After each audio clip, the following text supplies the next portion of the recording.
Halo, assalamualaikum warahmatullahi wabarakatuh. Welcome back to my YouTube channel. Yeay.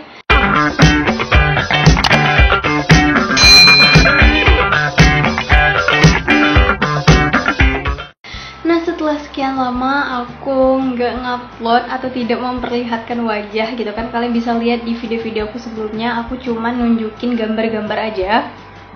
Sekarang aku bakal back lagi, akan kembali lagi menunjukkan wajah. Dan di video kali ini aku bakal ngejelasin perbedaan magang ketika aku sekolah sama ketika aku kuliah. Dan semoga video ini bisa jadi referensi kalian buat kalian yang masih SMK atau buat kalian yang anak kuliahan yang pengen magang. Ini cocok banget buat kalian supaya nanti kalian bisa dapat gambaran ketika nanti kalian magang. Oke. Jadi tanpa berlama-lama langsung aja kita cus ke videonya. Jadi di sini aku bakal nyeritain dulu pengalaman magang aku waktu SMK ya, sebelum nanti aku bakal lanjut ke pengalaman magang aku waktu kuliah ya. Jadi ini berarti sesuatu yang sudah aku lakuin, sesuatu yang sudah terjadi gitu kan. Dan di sini aku mau sharing ke kalian supaya nanti kalian bisa dapat gambaran.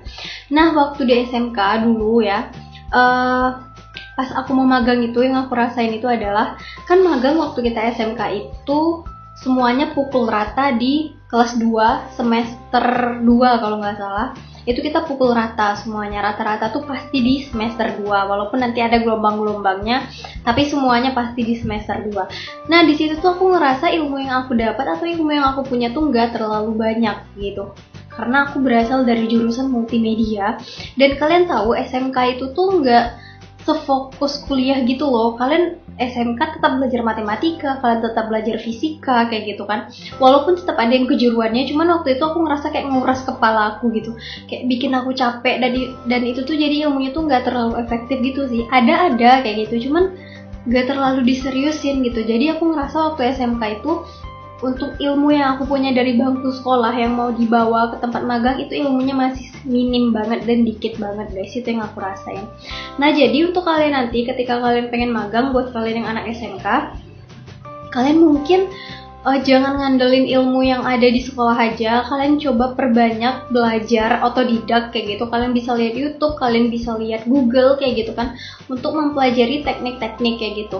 Tapi disesuaiin aja gitu. Kalau misalkan kalian pengennya ke studio foto, kalian coba belajar Photoshop. Kalau misalkan kalian pengen ke percetakan, kalian bisa pakai CorelDRAW atau kalian bisa pakai Adobe Illustrator, dan biasanya itu sih yang banyak dicari sama orang-orang. Atau kalau misalkan kalian lebih ke video kayak gitu, kalian bisa pakai Premiere, After Effects itu juga biasanya, dan sejenis-sejenisnya kalian bisa pelajarin itu secara otodidak. Nah, terus pengalaman yang aku dapetin selama aku magang ketika aku SMK itu, aku lebih banyak belajar di tempat magang guys kayak gitu.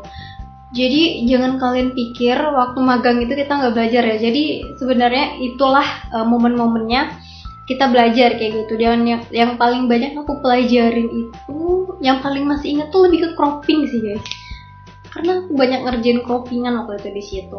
Dan di situ juga kayak gimana caranya kamu ngerasain langsung waktu itu tuh ngambil gambar gitu kan, ngambil gambar orang yang pengen foto, terus kamu cropping, terus kamu editing, terus kamu cetak. Nah, di situ aku ngerasain dan lebih banyak belajar di tempat magang. Nah, selain itu juga aku diajarin waktu itu kayak make up gitu loh.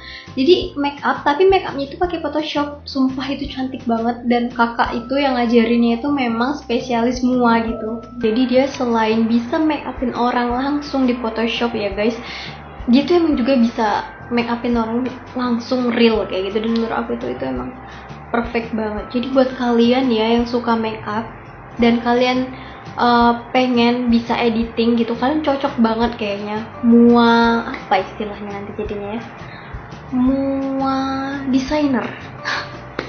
Pokoknya itulah guys, pokoknya itu sumpah keren banget pengalaman yang aku rasain waktu aku magang di situ.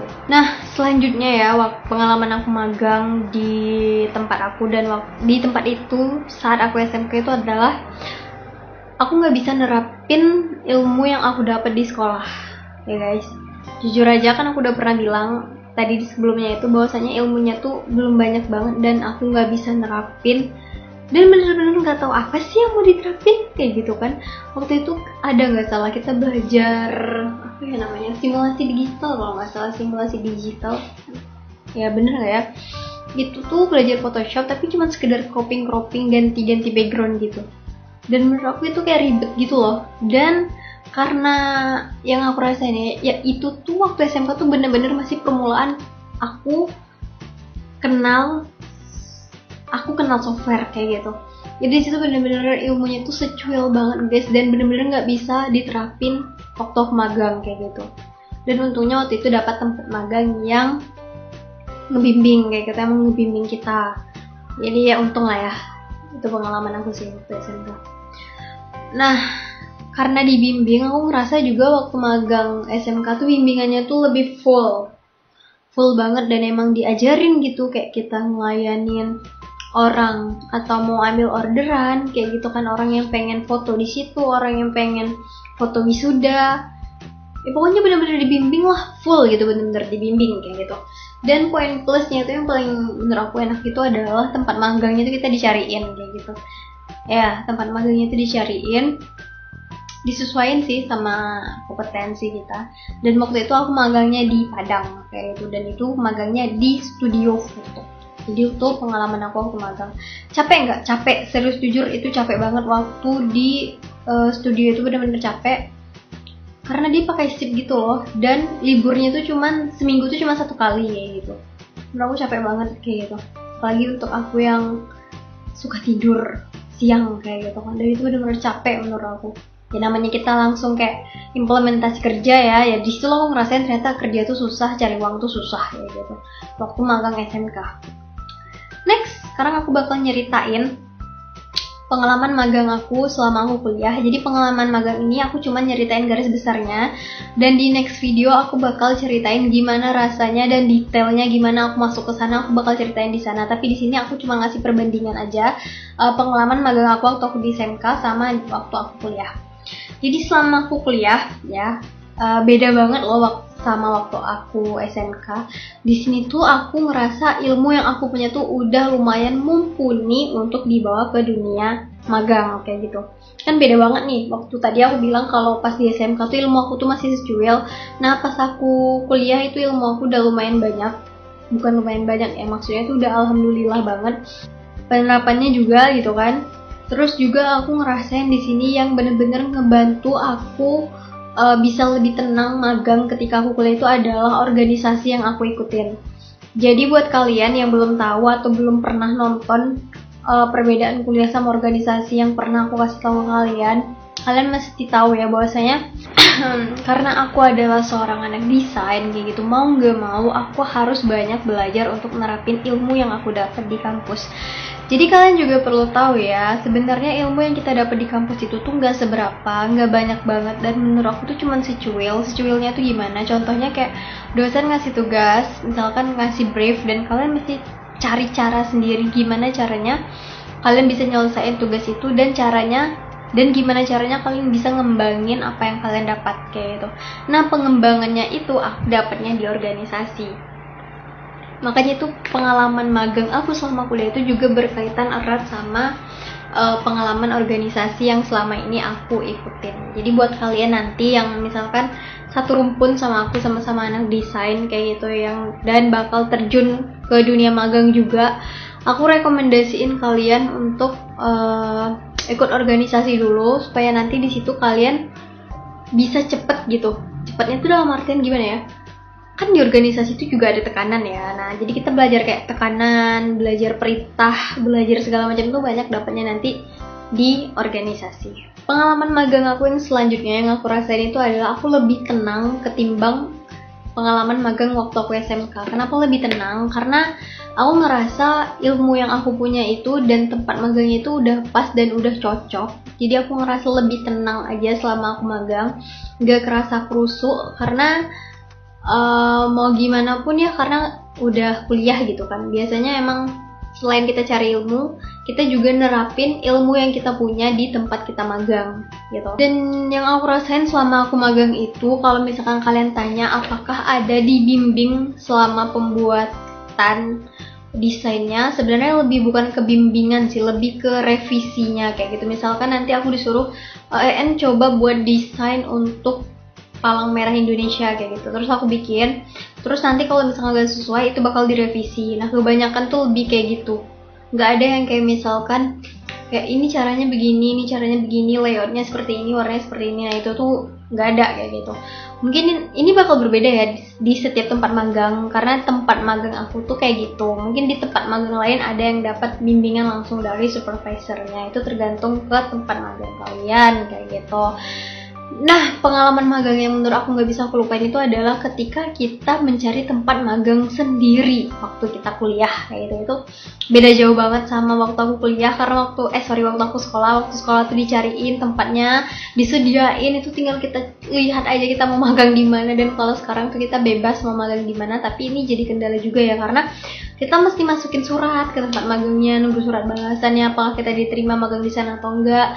Belum lagi ini corona kayak gitu kan. Dan aku juga udah pernah jelasin ke kalian, sebenarnya aku tuh ada ikut program pertukaran mahasiswa gitu ke luar negeri, dan itu tuh ke Malaysia, dan magangnya harusnya di Malaysia, cuman karena COVID dan corona sayang banget gitu kan, belum ada kepastian apakah akan jadi magang di sana. Dan akhirnya aku mutusin untuk ambil magang di dalam negeri kayak gitu, tepatnya masih di Kota Padang sih kayak gitu kan.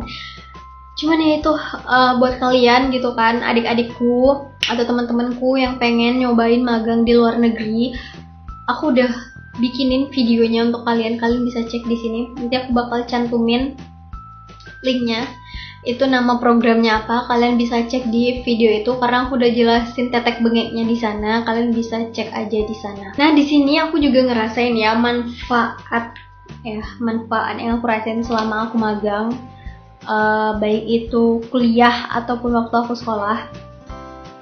Di sini tuh manfaat yang pertama itu adalah kita memahami realita dunia kerja.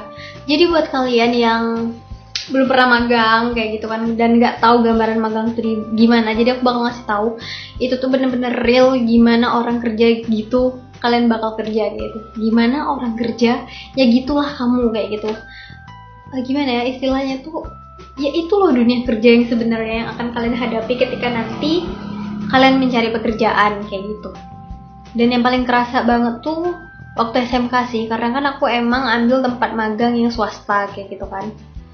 Aku magang di sana, terus juga pulangnya tuh persib gitu kan. Jadi kalau misalkan masuk pagi pulang sore, masuk siang pulang malam kayak gitu kan, capek bener-bener capek kayak gitu. Apalagi liburnya tuh cuma 1 hari kayak gitu. Aku ngerasain banget ternyata nyari uang tuh susah loh kayak gitu. Nah kalian harus kerja kayak gitu. Dan apakah bayarannya sebanding sama apa yang kalian kerjain kayak gitu kan? Di situ kalian bisa ngerasain sendiri kayak gitu. Tapi kalau magang nggak dapat duit sih, tergantung tempat magangnya. Soalnya dulu waktu aku SMK aku dapat uang, itu tuh uangnya tuh 2 minggu sekali dikasih kayak gitu. Nggak besar sih, tapi menurut aku lumayan gitu kan untuk jajan kayak gitu. Jadinya sekali. Tapi pas aku kuliah nggak ada uang jajan kayak gitu. Cuman sering ditraktir makan aja sih yang aku rasain. Nah, itu plus minus tempat magang ya. Jadi kita nggak bisa sama ratain tempat magang, tapi emang ada tempat magang yang ngasih uang ke anak magangnya. Nah, terus manfaat yang kedua, kalian tuh bisa memperbanyak jaringan profesional. Jaringan profesional maksudnya itu apa? Maksudnya itu kalian tuh bisa memperbanyak relasi kalian gitu loh di dunia kerja. Nah, kalian tuh magang gitu kan. Otomatis kalian bakal kenal dong sama karyawan-karyawan di sana. Otomatis kalian bakal kenal dong sama atasan-atasannya. Otomatis kalau misalkan selama kerja magang kalian itu bagus, nggak menutup kemungkinan kalian tuh bakal diajak kerja sama mereka kayak gitu. Maksudnya tuh udah tamat misalkan gitu, kalian ditelepon buat kerja di situ, nggak ada kemungkinan kan. Jadi selama magang coba deh manfaatin itu tuh juga untuk ngebangun jaringan kalian untuk nyari kerja besok kayak gitu. Karena nyari kerja itu nggak gampang, nyari kerja itu nggak semudah ngebalikin telapak tangan. Aku yakin itu nggak semudah itu, apalagi sekarang masih musim-musim COVID kayak gitu kan. Kalian harus pintar-pintar banget dan manfaatkanlah waktu-waktu magang itu untuk ngebangun relasi kalian, dan jangan ngelakuin hal-hal yang sembrono, karena selain memperburuk citra kampus juga memperburuk citra kamu sendiri sih sebenarnya. Kepribadiannya jelek pasti orang nggak mau lah nerima kayak gitu kan, karyawan yang kepribadiannya jelek kayak gitu. Jadi itu bisa kalian manfaatkan untuk membangun jaringan profesional kalian. Terus yang ketiga, itu bisa menjadikan CV kalian tuh lebih menarik. Nah, buat yang pengen ngelamar kerja, biasanya tuh ada beberapa perusahaan gitu kan yang pengen ngelihat pengalaman magang kita sebelum kita kerja di sana. Jadi itu bisa menjadi CV, baik itu di bagian portofolionya ataupun bagian pengalamannya ya, aku rasa kayak gitu. Karena kan kalau anak desain gitu kan, buat kalian yang bekerja di bagian seni, itu pasti nanti yang dilihat tuh portofolio kita, apa-apa aja yang udah pernah kita buat kayak gitu kan, terus pengalaman kerja kita gimana kayak gitu. Nah itu tuh bakal dilihat nanti di CV kita. Jadi ini tuh juga ngebangun CV kita, makanya selama magang itu buatlah apa ya, karya-karya atau sesuatu yang emang menunjukkan atau menyimbolkan itu kamu loh kayak gitu. Sebenarnya kan secara sadar nggak sadar tuh ketika kita membuat karya itu tuh menggambarkan siapa yang buat kayak gitu. Biasanya lebih kayak gitu sih, secara nggak langsung kayak gitu. Biasanya kelihatan kayak karakter kayak gitu, karakter si desainernya kayak gitu. Oke guys, mungkin itu aja video dari aku hari ini, perbedaan perihal magang selama aku SMK dan selama aku kuliah, beserta manfaatnya juga tadi udah aku jelasin. Semoga video ini bermanfaat untuk kalian dan bisa menjadi gambaran untuk kalian ketika kalian mau mencoba untuk magang. Dan saran dari aku, carilah perusahaan-perusahaan atau industri-industri yang memang sesuai dengan apa yang kalian minat. Kalau memang kalian minat di bagian percetakan, kalian bisa masuk ke percetakan.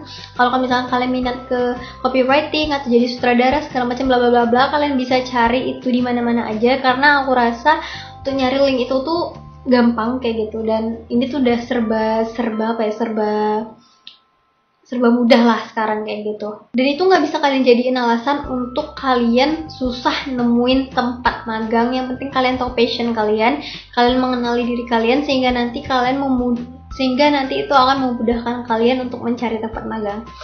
Oke guys, itu dulu video dari aku. Kurang dan lebihnya aku mohon maaf. Dan buat kalian yang baru datang di channel ini, jangan lupa like, comment, dan subscribe channel ini supaya aku makin semangat lagi untuk bikin video ya. Terima kasih.